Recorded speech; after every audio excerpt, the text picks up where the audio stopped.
Hello, c'est HR, votre chroniqueur. Alors aujourd'hui, samedi, naturellement, on poursuit l'aventure sur les films Franc-Masia. Plus précisément, je vais vous parler du troisième opus de la saga des Rush Hour. Film qui a pour titre à l'international Rush Hour 3.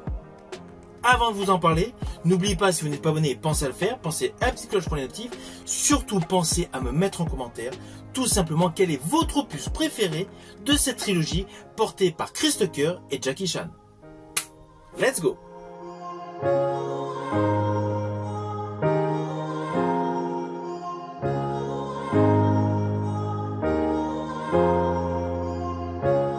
Alors tout d'abord, petit rappel sur les pays de production. Le premier opus était un produit 100% américain. Le second opus était une coproduction américaine et chinoise. Ce troisième opus est une coproduction américaine et allemande. Cela n'empêche pas que les trois opus furent réalisés par Brett Ratner. Et cet opus, comme les précédents, avoisine 1h30. Attaché au registre de la comédie policière. Avec l'histoire suivante.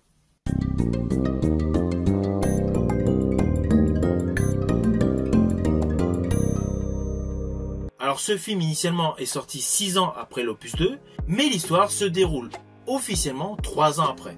Nous découvrons le personnage Carter, toujours interprété par Chris Tucker, qui n'est plus inspecteur de police pour la ville de Los Angeles, mais il est devenu un simple agent de circulation dans les rues de Los Angeles.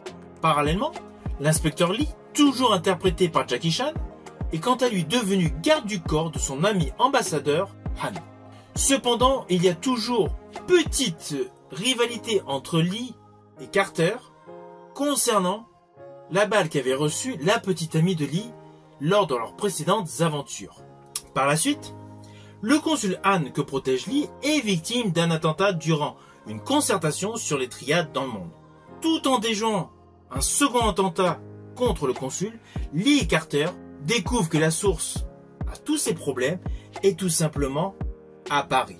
De ce fait, ils doivent venir en Europe, plus précisément à Paris, à l'aéroport Charles de Gaulle, où ils rencontrent le commissaire Révy, qui les arrête pour leur préciser qu'ils ne sont pas les bienvenus.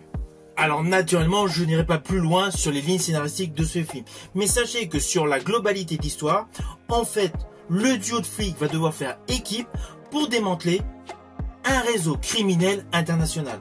Nous ne sommes plus sur une histoire qui se passe aux États-Unis, une histoire qui se passe en Chine. Là, c'est à l'échelle internationale. De ce fait, le fond de commerce de ce film est une histoire beaucoup plus travaillée, avec naturellement la plus-value des décors parisiens, comme les ruelles de Paris ou tout simplement la Tour Eiffel. À cela s'ajoute beaucoup de scènes d'action totalement innovantes et un côté comédie basé sur des stéréotypes totalement assumés. Alors pour la petite histoire, sachez qu'il y a eu un gros souci au moment des séquences d'action des cascades au niveau de la Tour Eiffel.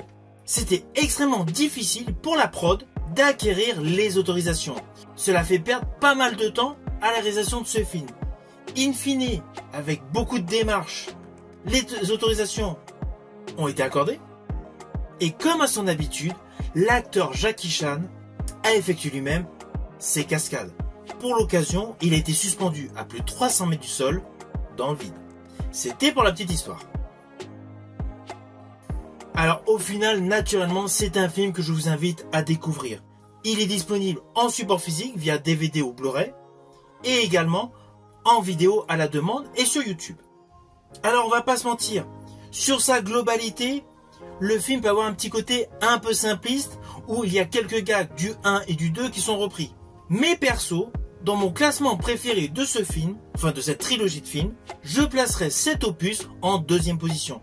Mon préféré est naturellement le premier. En deuxième position, je mettrai le 3. Et en troisième position, le numéro 2. Alors pourquoi je mets le 2 après le 3 ? Parce que tout simplement, l'histoire d'inverser le choc des cultures que nous avions eu dans le 1 pour se retrouver dans le 2 n'est pas une innovation topissime sur le plan scénaristique. C'est pour cela que je le mets en troisième position. Là, l'histoire de cette dernière aventure est totalement innovante. C'est pour cela que je place Rush Hour à la deuxième position de mon podium. Ceci dit, à un moment, il y a eu des rumeurs comme quoi il y aurait potentiellement un 4e opus de cette saga Rush Hour. Perso, j'aimerais bien. Mais si on doit conclure cette saga avec un 4e opus, j'aimerais que ce soit un peu plus sombre, un peu moins comédie et plus axé sur le choc des cultures États-Unis et Chine. Mais naturellement, ce n'est que mon opinion. Si vous avez aimé ma vidéo, n'oubliez pas, petit pouce vers le haut, pensez au partage. Quant à moi, je vous dis à bientôt pour une prochaine vidéo.